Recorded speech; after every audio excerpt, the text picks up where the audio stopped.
Jaspersoft. The webinar will be broadcast via voice over IP as well as teleconference. After the presentation, we will be hosting an online Q&A session. You can submit your question via the question box on the right side of the screen at any time. We will answer the questions after the presentation. With that, I'd like to turn the presentation over to Mike. All right, great. Thanks, Eric. I want to thank everybody to today's webinar. We've got an exciting new set of capabilities to share with you all. We've got some demonstrations from 2 different people, so we're going to go ahead and get started with the summary of the release. So with Jaspersoft 5.6 that came out on Tuesday, we introduced a new framework for embedding analytics inside web applications. And this is designed for developers. So if you're building a web application, this is certainly something that appeals to that particular audience. The power of our full-featured analytics server with the control and simplicity of JavaScript. And we're calling this visualize.js. But of course, we've also introduced some other features and other enhancements to our overall platform, notably in the big data connectivity area, so we'll talk about that in just a moment. We also boosted our analytic engine, so there's a number of new analytic calculations that we've included in the platform. We'll not only talk about those, but we'll also show you those in a demonstration, as well as increasing the number of data visualizations that are part of the platform. Interactive reporting is a very popular feature of the Jaspersoft product, and so that is something that we have enhanced as well in the new update, as well as the fact that we've improved the platform performance of our overall environment. So not only improving the front-end delivery, but also the back-end delivery. So just as a quick backdrop and overview to what's going on with Jaspersoft. So if those didn't follow, we were acquired by TIBCO back in about a month ago. And this is an exciting combination of technology. When you look at the capabilities that TIBCO offers, not only just in their integration platform in terms of their messaging environments and data management tools, but they also have a number of analytic tools in their Spotfire product line. And so really this combination of Jaspersoft really complements that overall portfolio quite well. So the companies are going to be run, Jaspersoft is a product group within the TIBCO family. So all of the technology, the employees, and even the offices will maintain themselves independently for a period of time. And then we'll look at an integration over the coming series of months to quarters. So for those that are new to Jaspersoft, I wanted just to quickly highlight some of the capabilities that we offer. We are known for our reporting environment, our pixel-perfect reporting. So whether you want to consume reports in the form of a web application as part of your business and emails, as part of a print environment, we have a number of different techniques and ways to develop reports and to deploy those in any number of environments. We also have a full-featured dashboarding environment. Excuse me, that allows you to provide at-a-glance data for managers, executives, as well as just line managers that simply want to get a quick spot check into their business, and they can drill and interact with these efficiently. We also provide an analytic capability, which allows you to ultimately inspect your data, look at the information in a variety of ways, whether it's through visualizations or tables of data. All of this is powered by the memory engine, and that's something that we'll touch on a little bit further when we talk about some of the new enhancements that we put in this area. We do also have a data integration platform. So we have a full-featured data ETL environment, so you can connect to your disparate data, whether it's relational, transactional data, big data sources, or even flat files, and create your data warehouse or central data warehouse using this technology. So also for the quick overview as to what's the difference between our technology and some of the many other BI platform providers out there. The first comes with our data connectivity. So we have not only a number of connectors that allows you to connect to relational, non-relational, analytic engines, etc., but we also have a variety of techniques. So it's not always the case that you might want to just simply connect to something and run a report or run some analytic environment against it. In some cases, you may want to create an abstraction layer or a metadata layer, ultimately to give your business users a more friendly environment to work with that data. And lastly, we also have ETL. So we have essentially 3 different techniques depending on what your requirements are and needs. In many cases, customers blend all 3 of these techniques. We also have a very web-friendly, web-based architecture. It's cloud-ready. In fact, we have our solution running on Amazon's marketplace. If you would like to use that our product by the hour, that is available on the marketplace today. It's a very popular service. We have about 1,000 customers today running on that service. We also have a very API-driven platform. Everything is REST-based. That allows you to access our platform bypassing our UI. And everything is extensible, so if you need to customize or modify any part of our platform, it is something that's sort of built to accommodate that type of requirement. Our tools are very self-service friendly. That means that business or non-technical users can work with our tools without any sort of training. So a lot of our customers consume reports, interactive reports, and in many cases, customers want to build their own reports, and they don't necessarily want to have to go to training to learn how to do that. So we have a number of what we call ad hoc tools that allow you to use our web-based designers and build your own reports or analyze data using a very intuitive interface. Well, our platform is affordable. We are sort of well recognized as a product that is easy to procure and work with, having in many cases a lower total cost of ownership over the traditional BI platforms. And lastly, our technology is very easy to embed. So for customers that want to embed analytics inside their applications, our tool is really designed for that. Many other BI platforms simply were not sort of architected or built to be embedded, and that's one of the main Jaspersoft platform. So we can now transition to 5.6 and talk about some of the new enhancements and capabilities of the platform. So first we'll talk about the big data connectivity architecture. So we've always had very good broad connectivity to various engines, whether it's Hadoop, as well as a number of other flavors of big data out there. Almost real-time access to these engines, primarily because we provide native query support to these underlying systems. So there's no translation layer, there's no abstraction taking place between our tool and that underlying system. And this is ultimately the result sets can be delivered directly into your browser or to a report using sort of modern technologies. And what we introduced with 5.6 is the ability to federate your data with transactional data with your big data investment. So this is a very good technology for organizations that want to do maybe a prototype or a spot check comparing 2 different data sets without deploying a full ETL process. ETL is very powerful, very robust, but also costly in terms of time and setup. And then ultimately you also have to have another database to manage all of that data warehouse environment. So you can combine data from multiple sources. We've always had federated support for relational data, but with 5.6 we're introducing big data along with relational data. And specifically it's the MongoDB environment with Hadoop and Cassandra.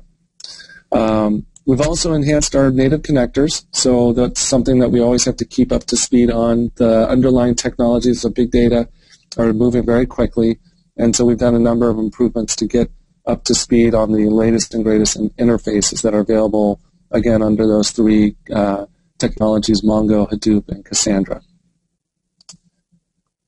So within our analytic capabilities, we've always been able to connect to a variety of set of data sources and then analyze them. And ultimately what we provide is a query cache that takes a data set from your particular query and can place it into our in-memory engine. That engine is columnar-based, so it means it's very efficient and fast, so that if you wanted to do calculations, interact, do slicing and dicing of data, you can do all of this without sending additional queries to your underlying system. However, it is configurable, so if you do want to bypass our in-memory engine, that's a configuration option that's available to you. All of this is delivered in a visual format. We have about 24 interactive charts that are delivered straight to a standard browser, and ultimately providing the best sort of visual experience that you've required and get insight to your data. So with 5.6, what we're introducing is just a much more powerful calculation engine as part of our environment. So we've added about almost 36 different analytic functions, calculations, statistical and math functions that allow you to do more advanced analysis of your data. All of this can be run against any of the data that you have under within the engine. And we also introduced about 5 new data visualizations so that now you can view and identify multidimensional data using these new chart types, which include the spider chart, the bubble chart, as well as the dual level pie chart. We've also introduced some improvements to our interactive reporting. For those that are new to Jaspersoft, interactive reporting is a very popular feature of our platform. We provide the ability to basically modify tables of data or charts on the fly. And this is very, very useful for more what we consider casual users, people that do not necessarily consider themselves BI professionals. They simply want to make a tweak to the report without asking for help from a report developer.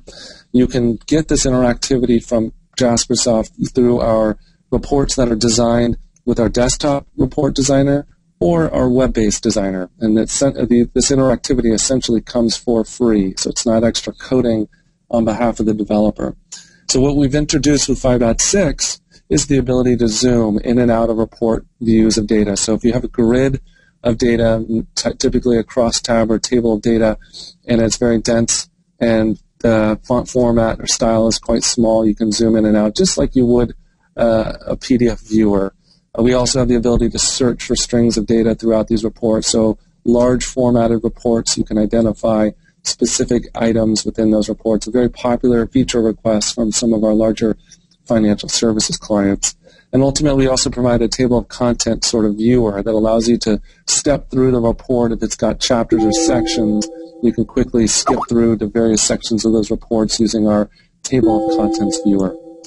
And lastly, as a roundup, and then I'm going to hand it over to Tom to provide a demonstration of all of these new features, is just a number of updates, including our performance improvement from the report concurrency on the back end. So now you can run more reports on a single server than ever before, as well as rendering the charts and visualizations themselves much more swiftly. So we've made some improvements to essentially the rendering UI part of the platform. And we've done some nice things to improve essentially the administration of our metadata layer. So we do have a metadata layer that's called a domain. So that's sort of the Jaspersoft terminology for our metadata support. And these domains, of course, have dependencies against them. Many reports are run against this metadata. And therefore, when the change takes place against that metadata view, we want to notify the administrator that has a cascading effect to various other reports. So we've done some nice improvements from an administrative perspective with our metadata layer. Within our mobile environment, we've introduced offline viewing of reports as well as dashboards so that you can stay up to date on all the information within your business or organization without having to be connected. Again, this is viewing only, that we do not provide support for editing or creating content in an offline perspective. And this is available in our iOS as well as Android platform for phones. And lastly, we have enhanced our OLAP engine. We do have a relational OLAP environment that works within our platform, as well as the ability to support through our XMLA interface Microsoft's analysis services environment. So we've done an improvement there to just make that engine much more fast and performant. So with that, I'm going to hand it over to Tom Tortolani, and he's going to give you all a quick demonstration of what we just walked through. Thanks, Mike. Hi, everybody. I want to take a few moments and just go through some of the new feature capabilities of the version 5.6 release. I'm going to start by showing you our Web UI ad hoc designer, which allows the user to explore and navigate through different levels of data and represent those as charts, crosstabs, and visualizations of information. Here I'm showing a data set that I've already connected to, and in our UI, the user has the ability to drag and drop fields into different row and column locations to form the content of their data view. So, for example, I've already got some information on this page, and I'm showing that through a bubble chart. If I wanted to bring in more information, simply drag the information over into the layout, and then I can look at this in varying levels of detail. The charting is fully HTML5 JavaScript interactive, so as the user mouses over various data points, they can see information. We also provide the ability to zoom through different combinations of dimensional data. So by dragging the cursor over to the right-hand side, I'm now looking at more levels of detail for geographic information. The charts also support being able to brush and zoom into, magnify into certain sub-areas of the chart. So you can see that even against very large data sets, it's easy for the user to very quickly look at the relationships of their data and represent that through a nice-looking chart. Data filtering against this large data set, we put capabilities in to make it very easy to look through extremely large data sets. In this case, I'm looking at a very large product catalog. I can very quickly do things like select individual items and also do things like type-ahead search. So by typing into this particular UI, I'm getting a subset of the thousands, in this case tens of thousands of values that are available. And then with a few mouse clicks, it makes it very easy for the user to add search or even progressively add additional information to their search. And then on the fly, the chart, your crosstab, is aggregating data and then showing that through the data visualization.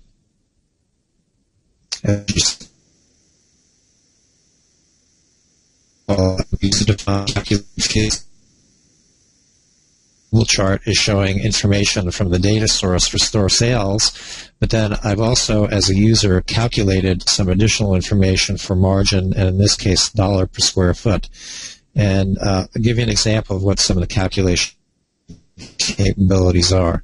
So when I edit this particular user-defined calculation, you'll see a user interface that allows a business user to go in, define basic syntax, very basic math spreadsheet. They can type in the information. They can go through pick lists, build very complex formulas if need be. And the product now has about 40 out-of-the-box functions that allow the user to do basic statistical calculations, math, string, date-based functions, and even string-based functions. And as I look through the list here, you notice that there is a lot of depth in the types of calculations that can be done. And whenever the user selects any of these functions, the UI actually gives them a description of what the calculation or function is doing and the various fields or measures that it would take as a parameter. We also deal with doing a lot of aggregation of information in crosstabs and charts, and the system has a lot of algorithms for dealing with how you summarize aggregate information from simple counts to basic statistical average, mean, max, mode, to allowing the user to even do additional, more complex calculations at an aggregate level. So a big theme behind our version 5.6 release is certainly a lot of interactive HTML5 charting through the web UI, and now with version 5.6, a lot of comprehensive calculation capabilities that are in the hands of end users to really extend the type of analysis that they can do with our application. Our UI also lets the user very quickly select different chart types, for example. So if I wanted to really represent this as a bar chart, the user can very quickly pick various chart types and represent the data in different fashions, whether it's a chart or even crosstab information as well. So let me jump over to show just some of our interactive report viewing capabilities. And I'll start with a report that was created through our report writing tool, Jaspersoft Studio. And this report contains a number of different elements, from an interactive chart to a table of information. And an end user, when they log into the Jasper server through the web UI, has certain security access that enables them to see different reports.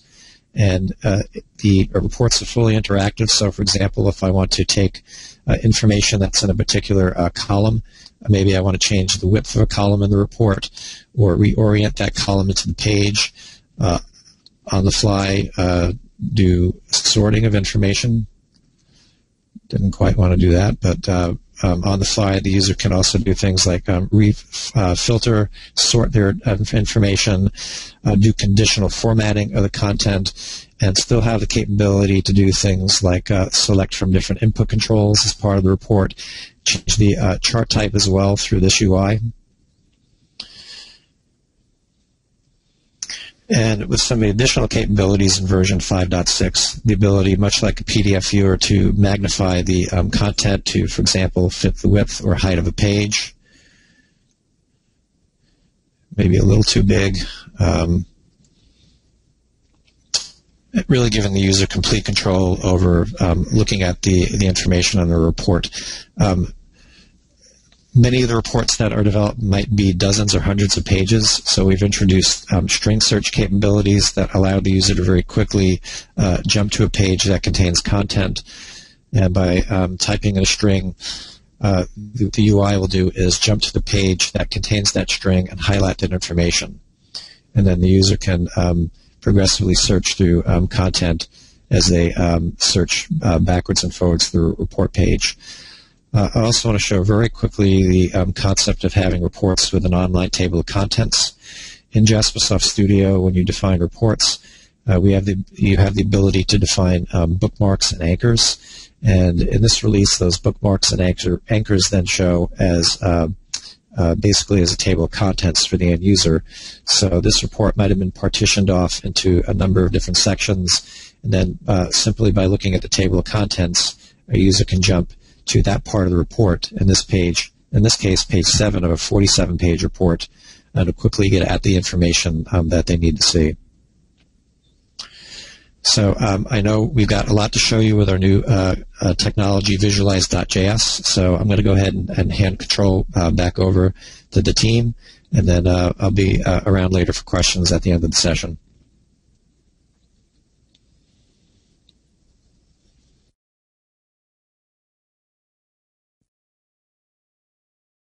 All right, great. Thanks, Tom. Okay, so now we're going to transition into the other part of our update, which is in the embedded analytics category. So we introduced with 5.6 the Visualize.js environment. This is a JavaScript-based API that's used for embedding visualizations and analytics inside your web application. The real benefit of this environment is that you can get the full power of the Jaspersoft analytic server, the BI platform, with the simplicity and control of JavaScript.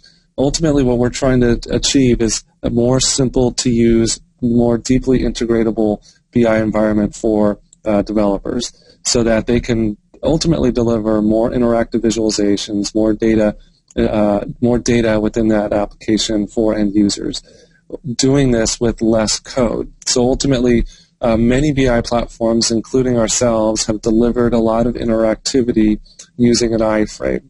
And iframes are great for doing a quick drop-in of another part of code or technology inside another web UI.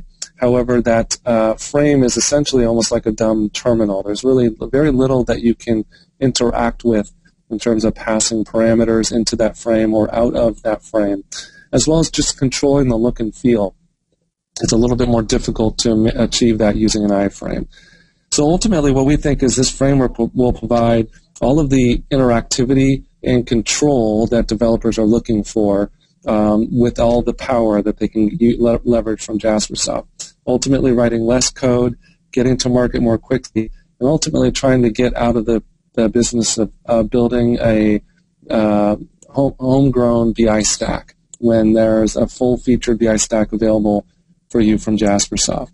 So if you look at the embedding options from Jaspersoft today, we have, of course, our HTTP-based iframe approach, which is great for quick integration support. There's not a lot of code involved. You get a lot of interactivity of a report, including the ability to embed our ad hoc utilities. So you can actually embed that self-serve report designer environment that you saw Tom work with earlier. The downside is that you can't really control in your web application. The branding is a little bit more difficult to manage and control. We do have a CSS HTML rebranding environment that is relatively easy to make changes to, but ultimately you're still working within an iframe, so you have to deal with scroll bars and other things and size issues within that environment. But the benefit of iframes is, again, it's fast, easy, and you can get self-service BI in the form of that ad hoc environment if you choose to. If you look at our other technique, we have a REST-based API. So this is where you would bypass our user interface and go straight to the underlying platform.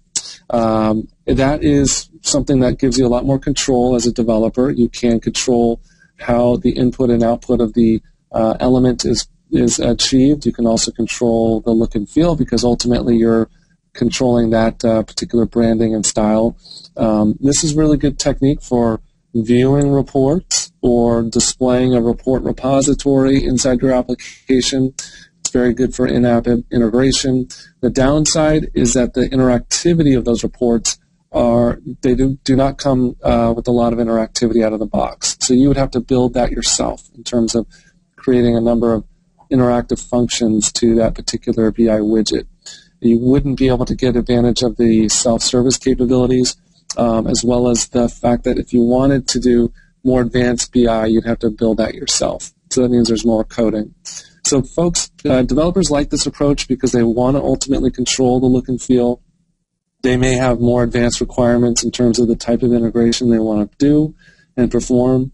And so this is ultimately the technique that's available with the REST API of these techniques. And that we have an easy-to-integrate solution that gives you both the interactivity that you would want through an iframe. So you get much of the interactive visualizations, you get an interactive repository, it's very controllable, so you can pass parameters into and out of that particular widget. The downside right now with Visualize is that the ad hoc support is not currently available, so you would not be able to provide creation of reports or visualizations inside your web application using the Visualize technique. You'd have to continue to leverage the iframe technique, which in many cases may be completely okay. So the ultimate benefit of Visualize is getting the power of our server with that control and simplicity of JavaScript. And so with that, I'm going to hand it back over to Matt, and he's going to give you all a demonstration of how this looks and behaves within your web application.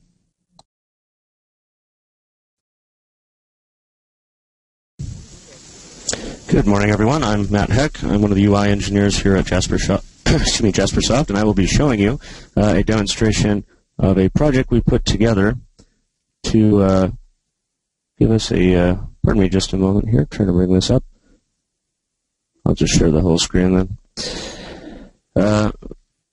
We've made a synthetic business use case here that is intended to basically simulate what people are going to go through hooking up Visualize. And the reason we did this was to not shortchange some of the realities of integrating with an existing application.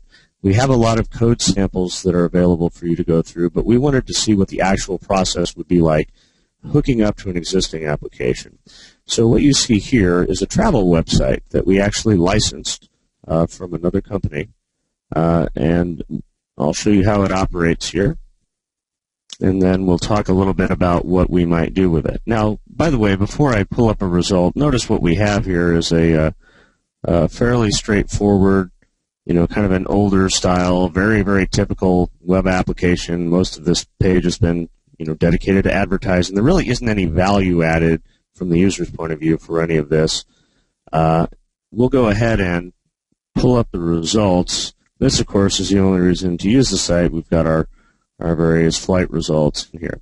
Now, where is all this stuff coming from? Well, this is a pretty basic PHP application running that database as a data source for Jasper Report Server, which we've done.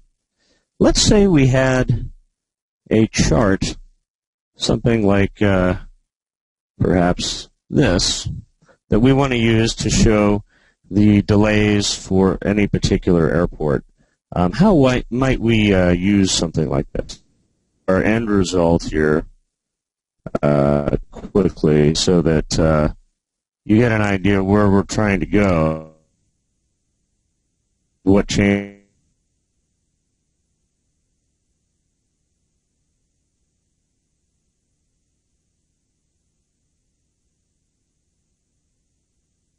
can switch between different origin airports. Let me give this a quick reload since we've just thawed out our VM here.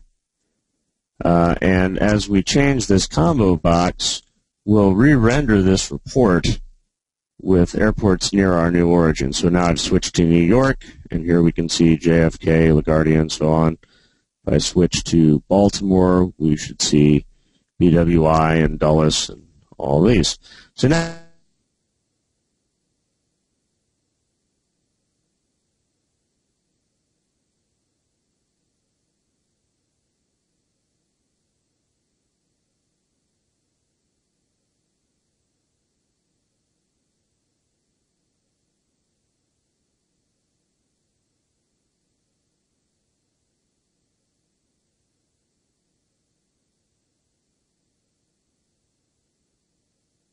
doesn't do anything. We haven't hooked that up. We don't have our result tiles yet, but we do have a chart. How did we do that? Well, in this, pardon me, wrong tab. In this same header file, this common header for our project that we've decided to go ahead and use for our visualize initialization, we just went ahead and threw in just a quick hard-coded report. And this is what I would encourage you to do as well, just a quick test to make sure that you can render cleanly into a container. So how do you render a report and visualize? Well, it's very simple. You've already connected to the server. All you need to do is provide the path to the resource relative to the root of your repository. If you've specified an organization, then relative to that, and the element ID in your page that you want to render into, and a success and error callback. That's it. That's the entire differential to add a report now that we've initialized visualize. And from there, we can go to step, which report happens to take multiple inputs. As soon as we're restored, we'll pop it back up in the editor, and I'll show you what I mean by that.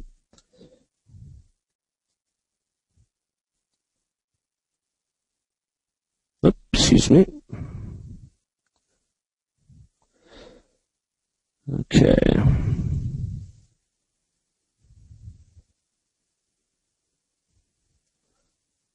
All right, I have to fix a little screen geometry here because this thing does not have the same screen size as my normal monitor. So let me, there we are. If we go back into our ad hoc reports, or ad hoc views, excuse me, and take a look at that report. We have our flight delay stack bar here. And this is, by the way, a report we knocked out very, very quickly based on this database. We have an input field here. The resulting report that we've saved from here, therefore, also has this same input. And if we take a quick glance at it, we'll see it listed. Alt values. If we wanted to put values explicitly into the report,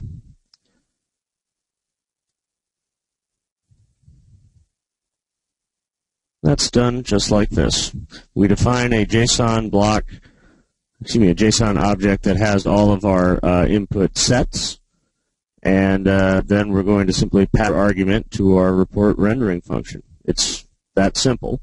You'll have the name of the input and then an array of the values that you're passing in. As you may be aware, we offer a wide range of different input types. You can do selection ranges, multiple individual selects, greater than, less than, that sort of thing. Okay, so with that, we still haven't done anything on our results page yet. So let's go ahead and talk general technique that makes the reports, and particularly if you've got multiple instances of the same report, which we of course do on our results page. One of the things that we can consider doing is taking our templates, because this is a fairly straightforward web-based, or excuse me, template-based website where if we scroll over here, we'll see that we have just a normal table-based layout with some PHP embedded in it. And what we've done is added a table row, a div to hold it, and then I've added two extra element attributes here. One is going to hold the name of our report, our resource, and the other one is going to hold a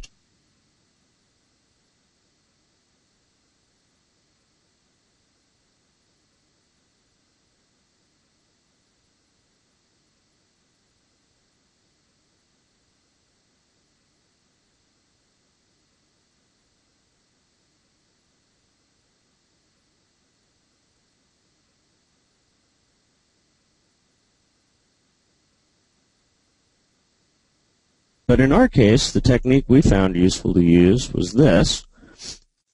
We've replaced that simple report rendering, again, this is in that common header file, with code that's simply going to use jQuery and say any element that has one of these report resources assigned to it, we're going to go ahead and pull the details out and then render it. And this is all of the code that was required to change that from rendering a single report to rendering all of them, specified with these simple attributes here. So at this point, we have everything but our combo box hooked up. Again, if we go back in here, we'll find that we have results. The debugger on the console tools off here should go a little faster. And what we'll do after this is hook up our combo box, which we simply need to do by hooking up to the event. So let me show you that, and at that point we have our app in the can. So our final step here, dynamic input. Well, that brings up a question. Do we need to destroy and re-render the report, or can we update the report that we've already built? And as you probably already guessed, you can update the one that we have built. To get this behavior here,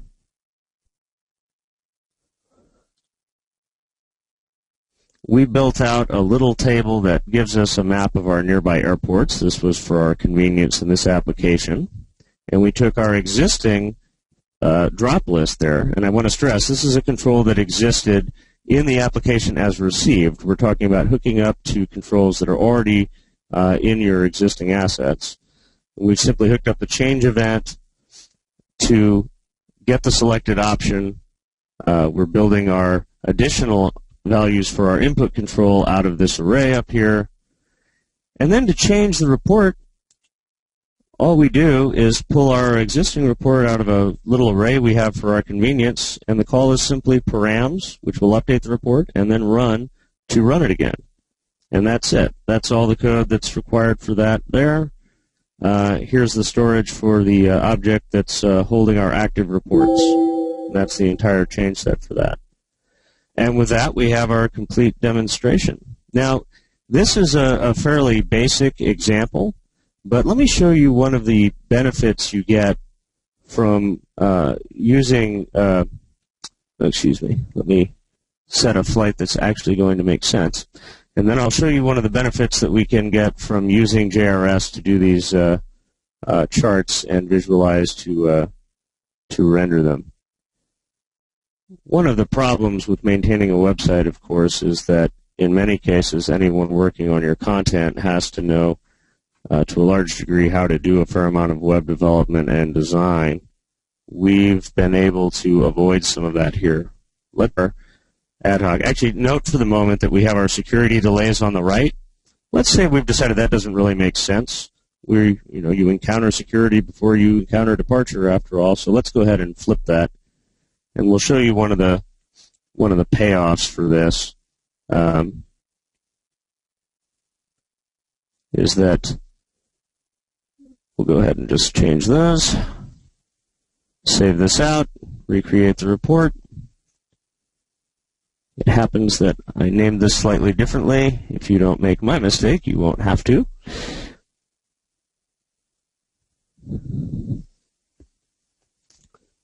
There we are, and we'll go right back to our site. Notice no code has been changed. The web server has not been restarted, anything like that. We'll reload this. And here are our updated charts. So that's one of the big advantages to an approach like this. It's very quick to add to existing sites. Using JRS and some of the new extensions to JSS, you can, of course, continue creating high-quality charts with our material very quickly. You can add a lot of value and information to your legacy assets and to your new and exciting HTML5 sites as well. What we've actually built all of this out of is, of course, compatible with both the examples I have at the moment are Chrome and Firefox, but our browser support in general is quite good. We'll go ahead and briefly show that. And because this is a question that's come up quite a bit lately, people want to know, what are these made out of, actually? What is it that you're injecting in the middle of my document? We haven't gone too crazy with that. And I will show you a quick demonstration to make that clear. Let's go ahead and use Firefox's little DOM view. And as you can see, this is fairly compact. These happen to be rendered in SVG, but we use a very limited number of elements for most of this stuff. A lot of our back-end rendering is handled by HighCharts. It's quite efficient, and you'll find that the DOM that you would locate here is what you would expect. It tends to make sense. Now, this is a fairly straightforward example. Let me show you something a little more visually interesting that Mariano has cooked up for us. Let's see here. My browser there shared? Great. Let's start with this one. This is an interactive map example. This uses Google Maps, of course. We have all the usual zoom and pan functionality. If we click on one of our highlighted cities here, we will get an updated report on the other side here. Oh, if I remember to reload this, since I'm now on a different network segment. There we are. Okay. All right, so we'll click on our San Diego reports here. Get that to load again. Pardon my demo environment here.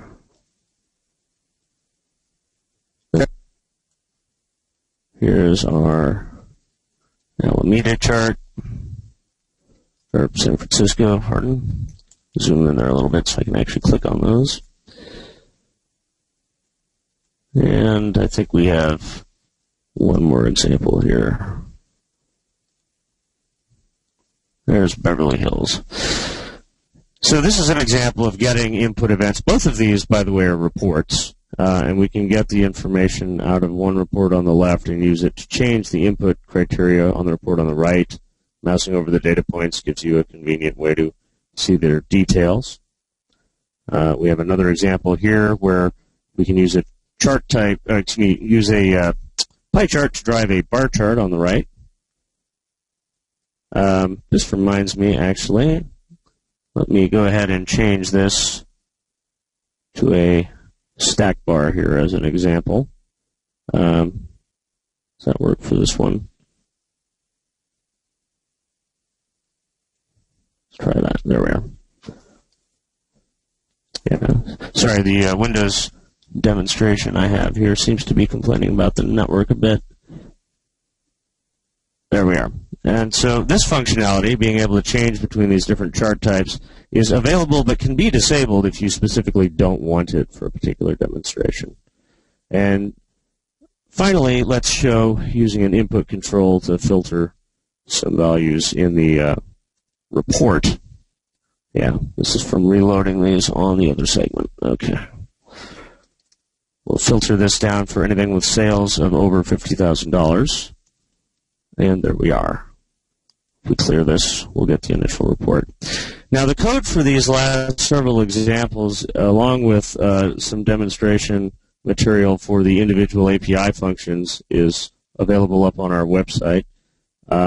We have quite a bit of material available to help you get started with this. The example that I went through in detail is, again, a very simple use case, but you can get quite complex, and we expose a lot of functionality that we believe you're going to enjoy using and that will give you new and exciting possibilities that you didn't previously have. And with that, I'm going to return to the group.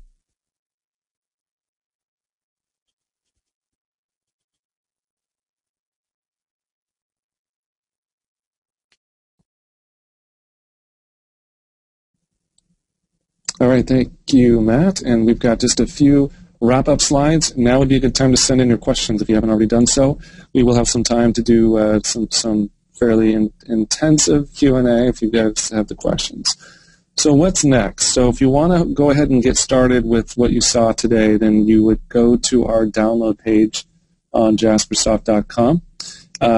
You can do the easy process, which is download a 30-day trial that allows you to connect to your own data, work with your own environment. If you want to even try out some embedding techniques, you could do that using the 30-day evaluation.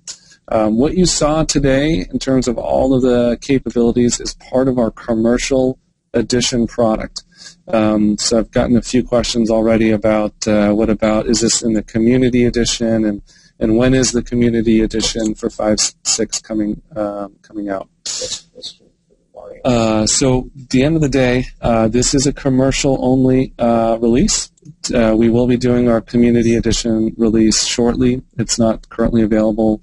I think we're targeting towards the end of the month to get that out.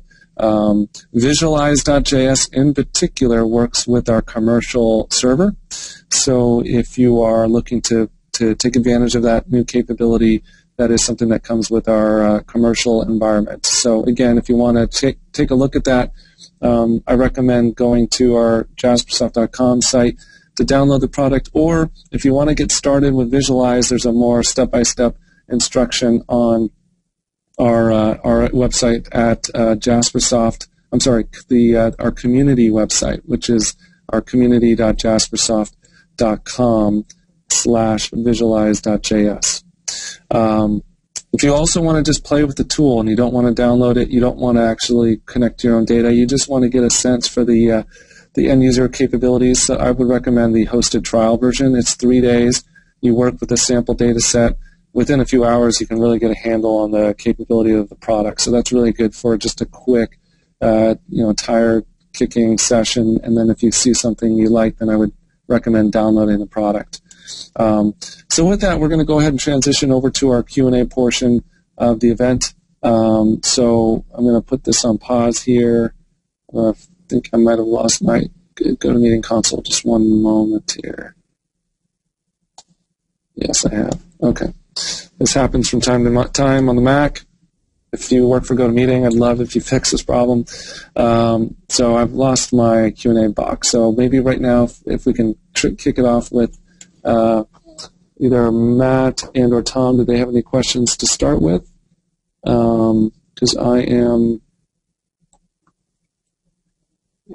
not seeing anything.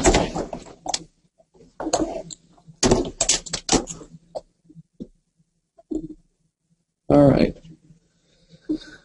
So let's get into some of these down here. Okay, how about integration with desktop applications using Visualize.js? So at this point in time, if that desktop application is got takes advantage of the a web environment, I guess the short answer is I actually don't know.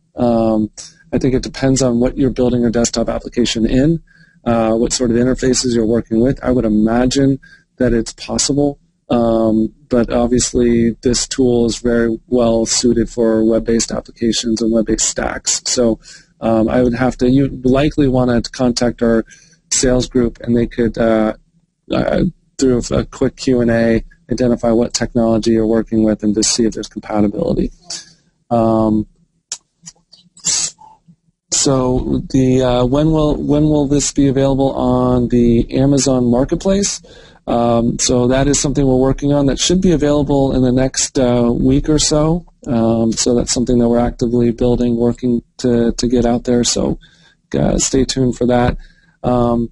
The specific link for the map visualization example, you know what, the person that asked that question, we'll send you a link to that because it's on a GitHub environment, and it's not a friendly thing that I could announce on the air without probably garbling it up. So just stay tuned for the person that asked that question, and we'll send that link out there. Let's see here. Yeah, so questions about using Visualize.js with our ad hoc editor, and when would that be available? So at this point in time, the ad hoc environment is not available through Visualize, as I mentioned earlier. We will extend that capability in a future update. It's on our roadmap. It's absolutely something we plan to do. So stay tuned for that. It's going to be targeted in the next release. Whether that gets fully implemented in the near-term release, or maybe it's going to be rolled over a series of releases, that's what's to be determined. But expect that to be the kind of the next iteration of Visualize. And Postgres support, if you're running on Postgres, absolutely, we actually bundle our installer with Postgres. We will develop on it. It's very much part of our platform environment. Let's see here. Anything else? Oh, dashboards. So the question about using Visualize.js with dashboards. So you can build a multi-component report using Visualize, and you can interact with those through the passing of parameters and drill down navigation as part of Visualize. If you built a dashboard using our dashboard designer, that would currently be only viewable using our iframe support. So iframes is the primary technique for viewing dashboards that were built using our dashboard designer. So I want to be really clear. You can build a multi-element report using our desktop designer, Jaspersoft Studio or iReport, or you can assemble a series of reports using Visualize and make it behave and look like a dashboard. So there's different approaches for getting the ultimate goal, which is a multi-element report working in a single sort of view display within your web application. So maybe this is a good one for Matt. Is Visualize.js based on JRXML report definitions? I would actually need to transfer. Oh, sorry, are you getting any audio from me there? Pardon that. Okay, sorry. Yeah, I need to actually check with Igor Nestorenko on that. I believe that is correct. I believe that's what we're transferring across. Underlying Visualize are the existing Jive APIs and functions. You don't have to go down that deep, but you can, and some of our examples do. One of the things that makes Visualize a little interesting to present is that we have both the kind of the basic case for it, which can be remarkably fast to get going, but you have a lot of potential control and configuration options if you want to go down lower than that too. How about this?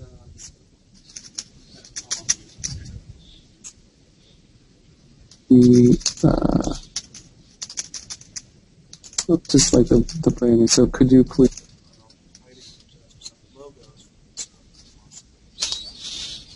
I am not sure on that one. I think that's mostly going to be a function of whether or not you can do that in the designer. Perhaps Tom knows? What was the question? There's a question about whether or not they can hide the Jaspersoft logos from a display. Yeah, so you have the ability either in our native UIs through our CSS to reskin, change the color, change the logo in there. And then certainly if you're using our reports, you decide what you want to put into the report content as well as what you would render through Visualize.js. So we should have that covered fairly well. Okay. Let's see, where do we have? There's a few questions in the panel I've actually keyed in the answers to related to our time series support for charts. Yeah, we have deep support for time series charting. There's a question I see here about does the report automatically resize to fit the container? And the question for that would be if the container has one of our HTML5 JavaScript charts, yes, they all resize to fit the container. And the reports being pixel perfect don't quite resize, but on the roadmap, we're also looking at being able to resize all that content to fit the container or dashlets and dashboards, that type of thing. And I see there's a question about the IDE used in the demo. If you mean what I was editing the ad hoc views and reports with, that's just Jasper Report Studio 5.6. As far as the other tools used to build that demo, pretty much VI, not a lot. We wanted to be sure that we'd be able to build that using just minimal, very typical resources.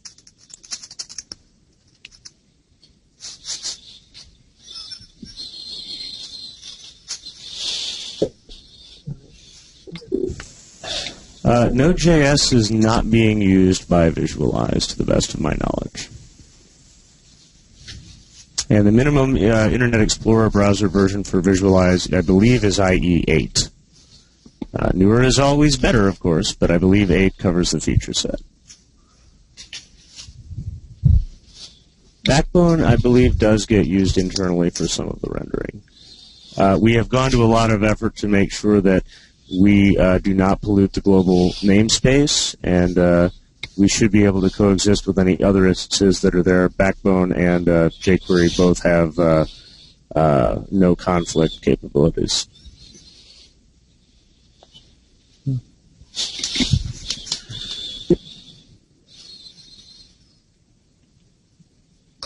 So, Tom, we've got a question for you about the statistical aggregation functions. Do we have anything related to regressions or multiple regressions or correlations? And if not, do we have plans for that? So the calculation functions that we provide are all the basic stats, calculations, regressions, correlations. We don't currently have that in the product. We are looking at providing a framework to add plugin functions to our server, and which allow our partners and other third-party technology statistical packages that actually plug into our calculator. That's one way we're looking at solving that particular request, as well as eventually on our roadmap, looking at introducing some of those capabilities natively as well.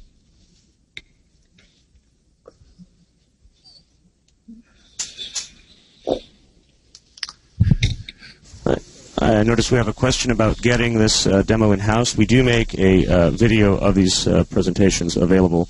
If you'll send us a request, we'll be happy to email you a way to get access to that. The VM itself, because again, we did start with an actual commercial application that we cannot distribute. But we do have code for the other examples available.